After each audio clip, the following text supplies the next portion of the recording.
ओम शांति। रविवार की अव्यक्त मुरली 30/11/2025 मुरली का सार है। रिवाइज डेट है 18/1/2008। मतलब 18 जनवरी की मुरली है ये। तो बाप दादा ने कहा, सच्चे स्नेही बन सब कुछ बाप को देकर मौज का अनुभव कर मेहनत से मुक्त बनो। अर्थात बाबा से सच्चा स्नेह रखना है और हमें अब मेहनत से मुक्त होना है। लेकिन कैसे? सब हमारे बोझ शिव बाबा को देकर। बाबा बेफिक्र बादशाह के संगठन को देख रहे हैं और हर्षित भी हो रहे हैं। सम्मुख वाले नैनों में है और जो दूर है बच्चे, वो तो बाबा के दिल में समाये हैं। और शिव बाबा के साथ साथ ब्रह्मा बाबा भी हर्षित हो रहे हैं।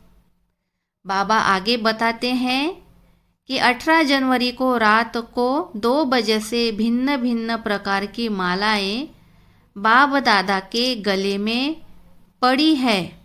स्नेह की मालाएं भी हैं, प्रेम की मालाएं भी है।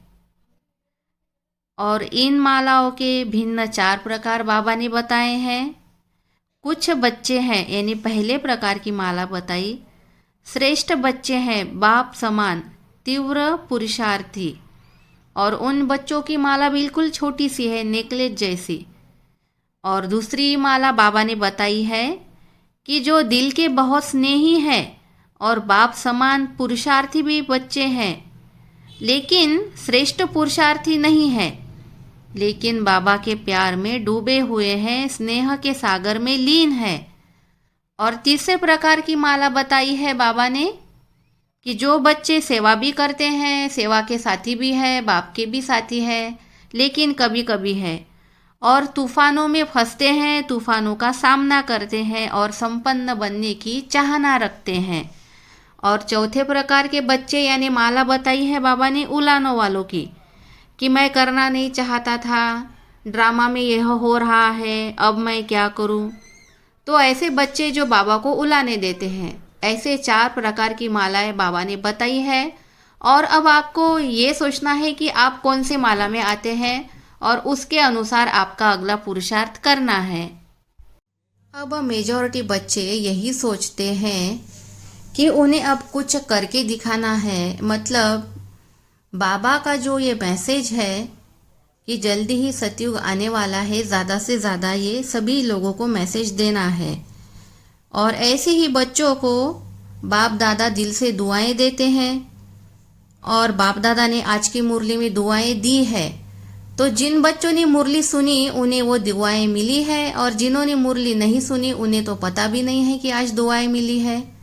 तो ये कितनी अद्भुत बात है। इसीलिए मुरली रोज सुननी है।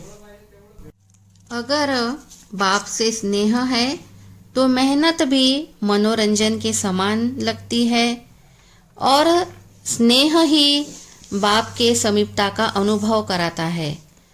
तो जो दिल के स्नेही बच्चे हैं वो दुआएं लेते हैं। स्नेह असंभव को भी सहज और संभव कर देता है। बाप के सहयोग का हाथ क्या आप अपने सिर पर अनुभव करते हैं? ये आज बाबा ने पूछा। तो जो बच्चे निश्चिंत रहते हैं, मेजॉरिटी बच्चे स्नेह के सागर में खो जाते हैं। अर्थात जो बच्चे निश्चिंत है वही स्नेह के सागर में खो जाते हैं। और कुछ बच्चे स्नेह के सागर में डुबकी लगाते हैं। अर्थात मोहब्बत तो है लेकिन मेहनत भी करते हैं। स्नेह में लीन वाले बच्चे पहाड़ जैसी समस्या भी रुई जैसे बना लेते हैं, या उन्हें वो समस्या रुई जैसी लगती है, और उनके लिए पत्थर जैसी समस्या भी पानी समान अनुभव होती है। बाप के स्नेह को भूलो नहीं। स्नेह का सागर मिला है तो खूब खो जाओ। पेपर तो आएंगे, प्रकृति का तो यह काम ही है। वो अब हमें वापस दे रही है। मेहनत को मोहब्बत में बदलो तो सागर में समा जाएंगे। तूफान के समय हाय हाय तो नहीं करोगे ना। स्नेह में खो जाओ। हाथ में लौ नहीं लेना है, बल्कि बाबा को बोझ सौंप देना है। स्नेह में लीन रहना है। ऐसा नहीं सोचना कि मैं तो अकेली हूँ या अकेला हूँ। सदैव बाप दादा का हाथ अपने सिर पर अनुभव करना है। बाप दादा का साथ है तो फिक्र की क्या बात है। विकार खत्म नहीं किए तो तकलीफ देंगे, इसीलिए विकार बाबा को दे दो। बच्चे बन जाएंगे तो खाओ खेलो और मौज करो, क्योंकि संगम युग है ही मौज मनाने का युग। बच्चों को स्नेह का अनुभव बहुत बार होता है, लेकिन उस सीन को बच्चे याद नहीं करते हैं।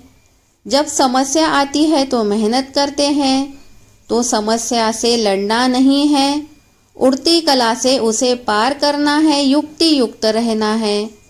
बाबा ने वरदान में दिया है कि मैं आत्मा मेहनत से मुक्त हूँ। क्या बच्चे इस वरदान को स्वीकार करते हैं? बाबा पूछता है। तो अगर आपने हाथ उठाया है तो माया आएगी, क्योंकि माया का तो काम ही है ना। लेकिन जब माया आएगी तब क्यों क्यों नहीं करना, और क्यों क्यों की क्यों मतलब लाइन नहीं लगाना। आई बात समझ में? बाप दादा द्वारा 21 जन्मों का पद पाएंगे। पुरुषार्थ तो सबको करना ही है, लेकिन अब पुरुषार्थ का स्वरूप बन जाना है। अगर 21 जन्मों का वर्षा लिया है तो अटेंशन प्लीज हो जाइए, क्योंकि 21 जन्म का वर्षा वही ले सकते हैं जो खुद संतुष्ट रहते हैं और दूसरों को संतुष्ट बनाते हैं, अर्थात वो बेफिक्र बादशाह होते हैं। समय की समीपता बढ़ रही है तो बाप की समीपता का भी अनुभव करते हो क्या? प्रजा की और भक्तों की आवाज सुनाई देती है क्या? बाप दादा हमेशा बच्चों में एक खेल होता है वो देखते हैं।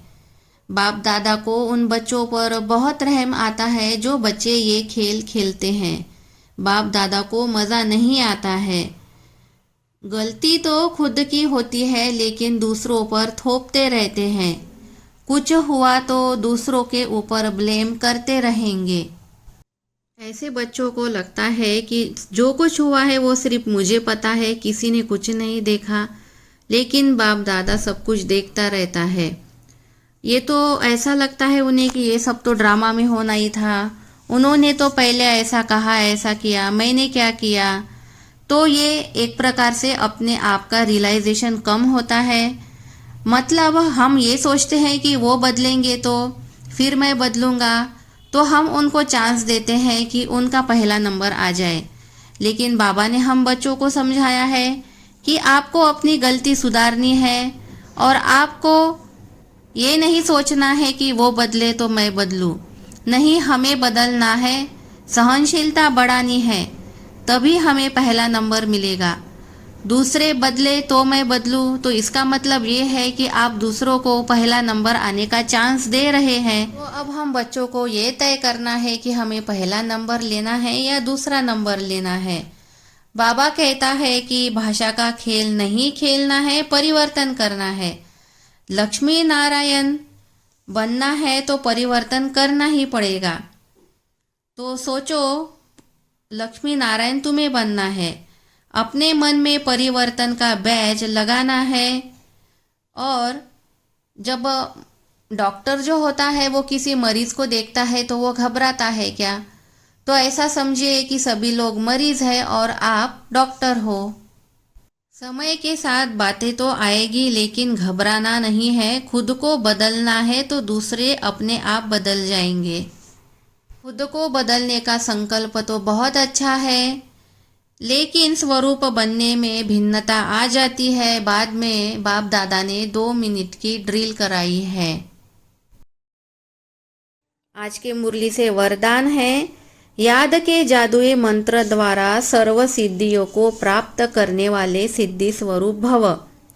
याद के द्वारा सभी सिद्धियां मिल जाती है।